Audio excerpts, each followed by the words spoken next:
बिस्मिल्लाहिर्रहमानिर्रहीम। अस्सलाम वालेकुम दोस्तों, आज है 25 नवंबर 2025। इस्लामाबाद फ्रूट मंडी और आप लोगों की खिदमत में हाजिर है जी अदनान मायार। आज अंगूर ज़रा ज़्यादा है जी, आपको टाफ़ी अंगूर और ब्लैक ग्रेप्स की जो है ना बोली सुनाते हैं जी कि क्या क्या रेट जा रहे हैं। वज़न तो आप लोगों को जी पता है, रोज़ बताता रहता हूँ जी। ब्लैक ग्रेप्स का जो वज़न है वो जी 8, साढ़े 8, 9 किलो तक है। और ये देख रहे हैं जी, ये जो अच्छे क्वालिटी का माल होता है जी, बोली में जो होता है वो ज़रा नॉर्मल क्वालिटी माल होता है जी। और जनाब कैसे क्या रेट चला रहे हो जी? ये भाईजान 45 रुपए। ये 4500 रुपए के। अच्छा, ये वजन वजन इसका 10 केजी पक्का। लोग कहते हैं 9 निकल आता है।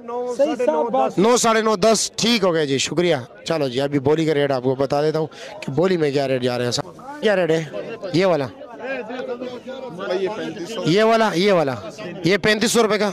और ये जनाब ये भी 3500 रुपए का, ये भी 3500 का। वो सारा माल डैमेज है ना, निशान है। ओए चुपना नहीं है। तो जी सुंदर हानि की जो है ना वहाँ पर, ये इधर साबत माल बड़ो। ये क्या रेट है? ये 4200 रुपए का। वजन 9 किलो। ठीक है जी। ये जरा इसका हल्का माल होता है।